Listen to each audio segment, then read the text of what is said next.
Good morning everyone. मैं Lakhanbhai Meena, assistant professor English from government college Chaumela Jhalawar. आपका हमारे यूट्यूब चैनल में हार्दिक स्वागत है। कल अपन ने 8th स्टैंजा तक पढ़ लिया था। आज मैं पढ़ाऊँगी आपको 9th स्टैंजा के बारे में। देखिए, दी boast of हेराल्ड्री, the pomp of war, and all that beauty, all that wealth ever gave, awaits alike the inevitable horror, the path of glory lead but to the grave। देखिए, सबसे पहले तो इसके meanings देखिए। The boast of heraldry, the boast of heraldry का मतलब है boast of being born in a high family, उच्च कुल में पैदा होने का घमंड। दी पॉम्प ऑफ पावर का अर्थ the splendour and magnificence belonging to the people who enjoy great power in the world. All that beauty का अर्थ है the personal influence of beauty, सौंदर्य और शांतिपूर्ण रूप का प्रभाव। All that wealth ever give, all the benefits which are conferred upon a man by his wealth, मतलब वे सारी सुविधाएं जो मनुष्य को संपत्ति द्वारा प्राप्त होती है। एवेट्स हॉर का अर्थ है the inevitable hour, refers to the hour of death which waits all the great, the beautiful and the wealthy, मतलब मृत्यु का काल जो अमीर गरीब सबके लिए आता है। ठीक है। दी पाथ्स का अर्थ है here there is a frequent misquotation, the paths of glory leads city का अर्थ है Gray mean that whatever way to fame we select the end is the same. Leads to the grave का अर्थ है ends in death, अंत में मृत्यु होता है।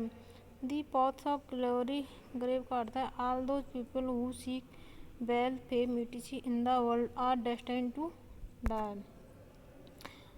Death is the ultimate end of human life for all, उन सब लोगों का अंत मृत्यु में होता है जो धन प्रसिद्धि आदि के लिए प्रतिशील रहते हैं। मानव जीवन का अंत सभी के लिए मृत्यु के रूप में ही होता है।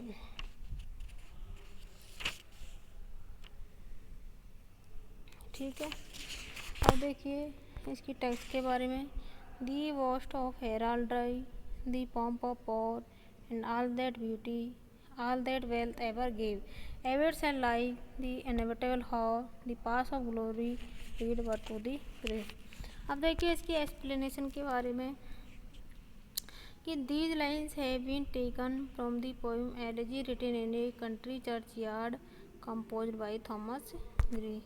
कि ये लाइन है थॉमस ग्रे की elegy written in a country churchyard से ली गई है। The poet warned the rich and ambitious people of big cities to recognize the useful services of the poor villagers। यहाँ पर कवि चेतावनी देता है कि धनी और महत्वाकांक्षी लोगों, शहरों के बड़े लोगों को गरीब ग्रामीणों और उनकी उपयोगी सेवाओं को पहचानना चाहिए, मतलब उनको पहचानने की चेतावनी देता है। They should not laugh at the eventful and simple lives of these people, कि उन्हें उनके साधारण जीवन का उपवास नहीं करना चाहिए। The poet declared the futility of all boasts of high family, their pomp and show, their power and authority। कभी यह घोषणा करता है कि उच्च परिवारों को उनके उनके सारे उनके अधिकार शक्ति आदि का मतलब घमंड नहीं करना चाहिए, सारे व्यर्थ है। These city dwellers and sophisticated people must realize that the end of every man, however powerful, glorious, renowned he may be, is death। कि शहरों में रहने वाले उच्च वंशावली रखने वाले व्यक्तियों को यह समझना चाहिए कि हर जीवन का अंत मृत्यु है।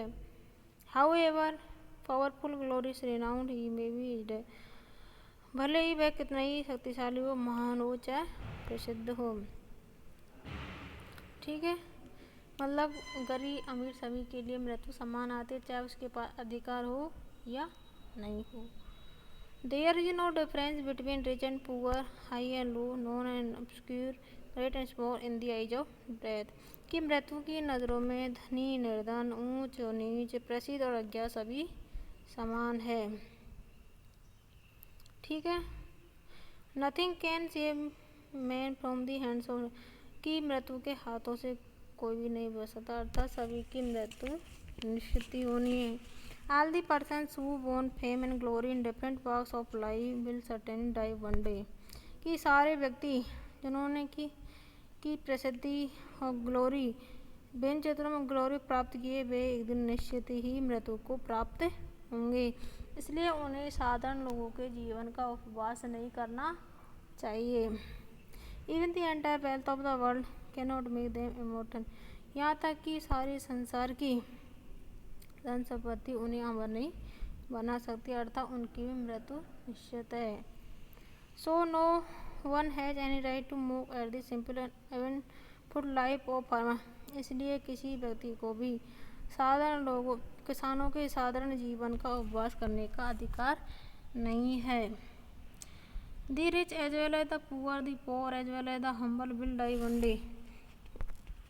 कि अमीर, गरीब, शक्तिशाली, सतीन सभी एक दिन अवश्य मृत्यु को प्राप्त होंगे। अर्थात कभी ये इन पंक्तियों में ये कह रहा है कि धनवान लोगों को गरीब व्यक्तियों का उपवास करने का कोई अधिकार नहीं है। अर्थात जैसे गरीब व्यक्तियों की मृत्यु आती है, उसी प्रकार धनवान लोगों को भी एक दिन अवश्य मृत्यु आएगी।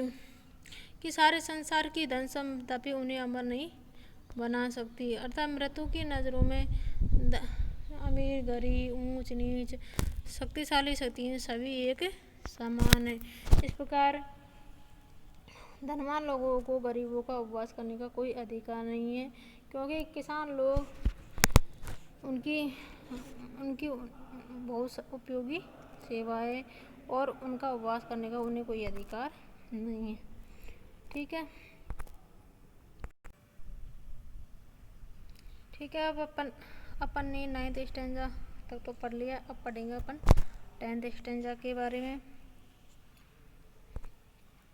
Nor you ye proud impute to thee the fault, if memory over their tomb no trophies raise, here through the long down hazel and fretted vault, the pealing in them swell the note of praise. देखिए इसके meanings के बारे में देखिए। Nor you ye proud impute to thee the fault, if memory over their tomb no trophies raise, here through the long draw hazel and fretted vault, the feeling and them swell the note of praise. सब प्रकार इसके meanings देखिए। Nor you means है the poet addressing the wealthy proud people। ठीक है। impute का अर्थ है ले, to these का अर्थ है the villagers lying buried in their graves। ठीक है। दी फॉल्ट का अर्थ है दी डिफेक्ट, मतलब दोष और कमियां। If a memory those people who were to remember the village forefathers after their death. If memory का अर्थ है those people who were to remember the village forefathers after their death, मतलब उन व्यक्ति, उनके पूर्वज को उनकी मृत्यु के बाद याद किया जाएगा। टॉम्स का अर्थ है ग्रेव, मतलब कब्रे। ट्रूपीज का अर्थ है मोन्यूमेंट्स, अर्थात समाधि, स्मारक। रेज्ड का अर्थ है इरेक्टेड, यानी बनाया। एजल का अर्थ है division of A church, specially one divided by pillars from the chair. Fretted, ठीक है। फ्रेटेड वोल्ट का अर्थ है arch proof ornamented with freight work, मतलब नक्काशीदार मेहराब वाली छत। ठीक है। पीलिंग एंथम करता है square tune in the church, गिरजाघर में गाई जाने वाली पवित्र ध्वनि। स्वेल्स का अर्थ है इंक्रीजेशन, बढ़ती है। दी नोट ऑफ प्रेज करता है दी प्रेज ऑफ दी पूर विलेजर्स, गरीब ग्रामीणों की प्रशंसा। ठीक है। अब देखिए इसकी टेक्स्ट के बारे में, एक्सप्लेनेशन के बारे में।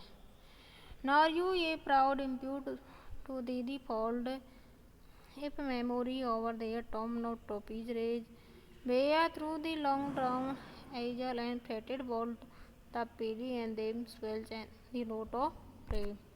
अब देखिए इसकी एक्सप्लेनेशन के बारे में. These lines are from Angrez Elegy written in a country churchyard. In the line, the poet wants the rich not to lie fault on the poor if memorials are not raised on their graves. ठीक है, कि कभी अमीर लोगों से कहता है कि यदि गरीबों की कब्रों पर यादगार के रूप में पत्थर नहीं लगा जाए तो उन्हें उसका दोष गरीबों पर नहीं डालना चाहिए. It is not the fault of the poor who lie dead in the Graves. यह गरीब लोगों का दोष नहीं है जो कि अब कब्रों में पड़े हुए हैं. The memorials could not be erected on them, कि उनकी यादगार में कुछ नहीं बनाया गया है.